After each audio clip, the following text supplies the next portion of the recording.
Okay, now let's see if we can get through this. Can you shoot me some facts from that page right there on Ice Age? Okay, the ice sheet in the 120,000 years ago was a mile thick, a kilometer, a mile, 2 miles. It was absolutely enormous. It was so big, it literally depressed the land and bent it and made depressions in it. It literally bent the crust, bent the continent. It was so enormous. And it went down to, if this is the United States, here's New Jersey here. It was like here, okay? And it actually went to central New Jersey, where I live. I grew up in central New Jersey, near a place called Tinton Falls. I actually taught in Tinton Falls.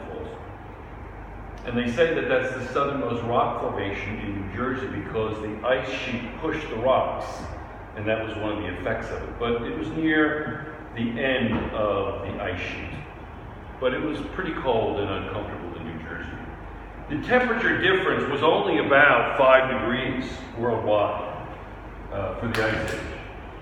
So if our temperature goes down 5 degrees, we could be in an ice age. And it would be simple to do. Your winters get longer. Your summers get shorter. Not all the ice will melt in the northern latitudes.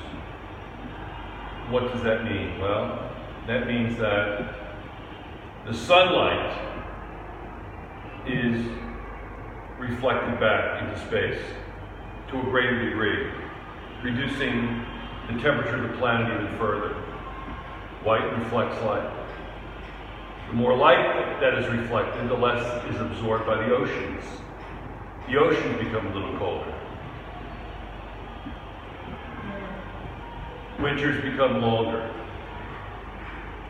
Not in terms of light, but in terms of the light that is actually absorbed by the planet. Visible light comes in from the sun, short wavelengths. It's absorbed by the planet, things in the planet, the ocean, the land, you. It's re-radiated as heat, which is a longer wavelength. Yes? So, if it's never absorbed because of the white snow, the white ice, the temperature of the planet will cool. So that 5 degrees is not much. And when people who are denying global warming, because it's only 1 degree, well, that 1 degree is big. That 1 degree could mean the difference between the survival of the planet or its destruction. So it's not nearly as small as you might think. Now, so we ought to look at the ice ages, because the ice ages, when I talk about the El Nino, I'm not talking about changing the world climate that much. It's about redistributing the water, etc. Maybe you have droughts in some lands that used to have a lot of rain. Maybe you have too much rain in other places. People don't realize that global warming affects more than just the temperature of the planet. It's also the redistribution of water through weather. More violent weather. You warm the planet, you warm the oceans. You warm the oceans, you evaporate more water. You evaporate more water, you have more clouds. You have more clouds, you have more storms. What's constant? Rotation of the Earth. 25,000 miles around. 24 hours. Yes? 25,000 divided by 24 hours. That's the speed of the Earth. Pretty fast. Yes? Very fast. What about the water cycle? It says during the last ice age, glaciers in North America covered an area 3 times as large as they do now. It says, right in the first sentence, listen to the first sentence. During the last ice age, much of North America was as cold as Greenland is today. Average temperatures were slightly above 0 degrees Celsius in the summer.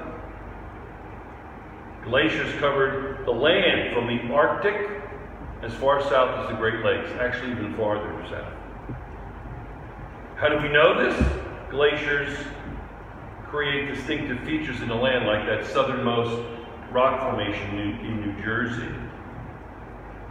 Glaciers also erode sides of valleys, producing gently curving U-shaped valleys. When glaciers melt at the end of an ice age, the runoff carries away tiny rock fragments and sediment. These rock fragments are deposited in ridges that remain long after the glaciers have melted, etc. So, what is it? It says what? You finished at 6 minutes. It's off? No, it's not. Okay, I'm not finished then. Okay. Causes of climate change. Let's look at the cause of climate change. Write in your book. There are bullets. Are you ready? There may be occasional reduction in the thermal energy given off by the sun. People don't realize that it's the sun that gives us all our energy. Well, most of it. Cooling of the earth, we have a lot of things going on inside the crust and in the mantle.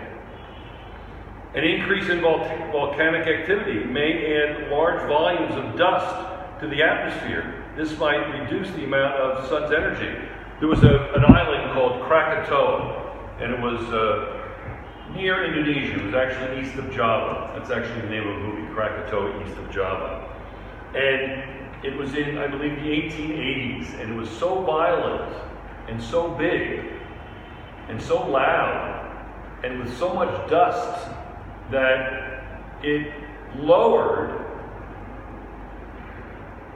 the average temperature of the earth and caused the entire planet to change its climate because of that. You also had things going on around the turn of the 18th and 19th century. In the early 1800s, you also had other volcanic activity that caused changes in climate. But the current crisis is not volcanoes. It's carbon emission from other things. It's man-made. Period of mountain formation would increase the area of high mountainous ranges on Earth. The extra snow remaining on these peaks through the summer reflect sunlight and may reduce the temperature. We also spoke about that. How extra snow? Snow that doesn't melt. How does that change the climate? Reflects sunlight back into space. The movement of the tectonic plates alters the shape of the ocean. This changes the effect of the flow of ocean currents. Something you're going to look at, ocean currents.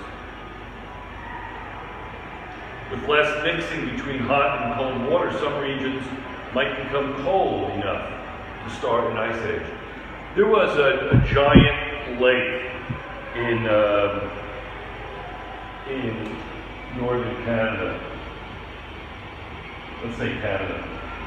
And there's this large, in one of the last ice ages, and it was so enormous and it bled very quickly. It bled into the North Atlantic.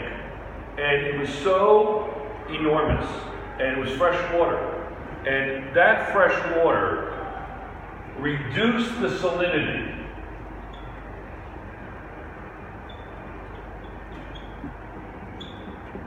Reduced the salinity of the water in the ocean. What does that do? That changes the currents. You change the currents, you don't have the same flow. You don't have this Gulf Stream anymore because you're changing the currents. Why is that? Why does that happen? Well, what causes the currents? Well, what causes the currents is that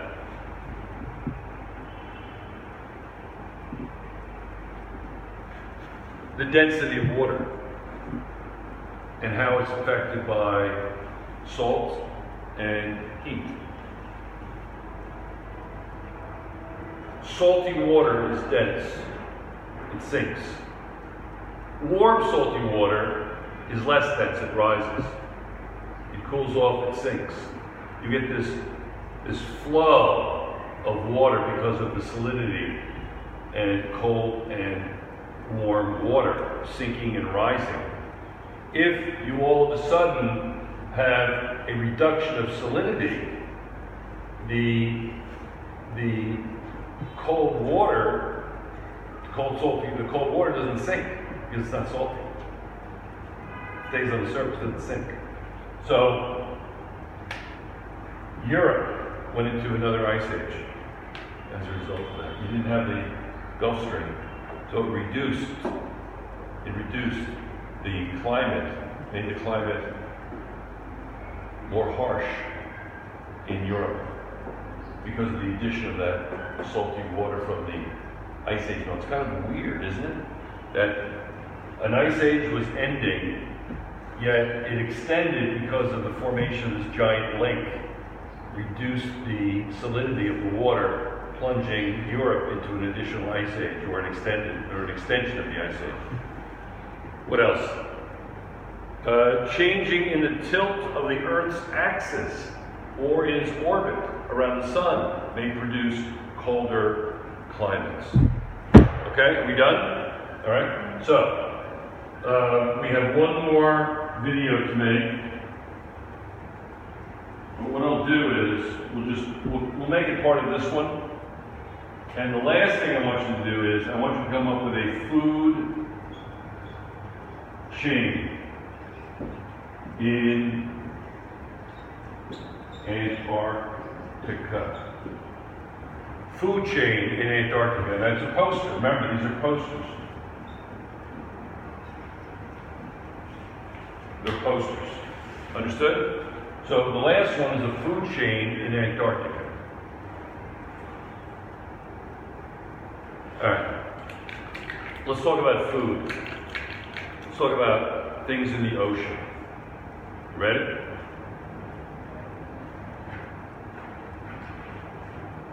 Where do you think there's more fish? In beautiful, tropical, paradise, warm water, South Pacific, or in northern, cold, Canadian climates in the water? Where do you think there's more life? In cold water or warm water? Warm water. Warm water? Not sure? What do you think? I'm sure.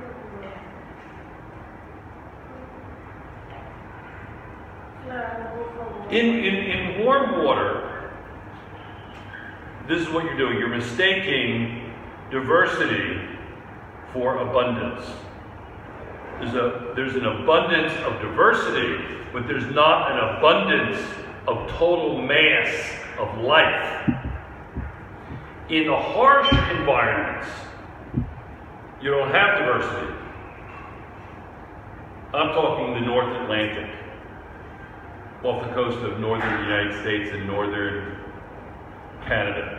Tremendous life there. You get these seamounts off the coast of northern Canada and northern United States that are shallow, so the sun can penetrate, and you get a substrate that can support life. You get this giant ecosystem where fish can live. You don't have a wide variety of fish, low diversity. You only have fish that are hardy. So there's not as much competition for niches, for space. So what happens is this: you get fewer types of fish, you get low diversity, you get tremendously high tremendously high biomass. So the total biomass in northern waters and far southern waters, in Arctic waters, in Antarctic waters, is absolutely tremendous.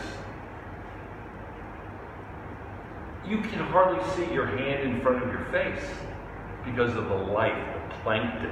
People think water off the coast of New Jersey is dirty, or off the coast of Canada. No, it's not dirty. It's not polluted. It's so full of life, it's teeming with plankton, with microscopic organisms. It looks like pea soup. Whales. Do you know, were dinosaurs big? Or no, they weren't big. Dinosaurs were little? No, yeah. They were very big.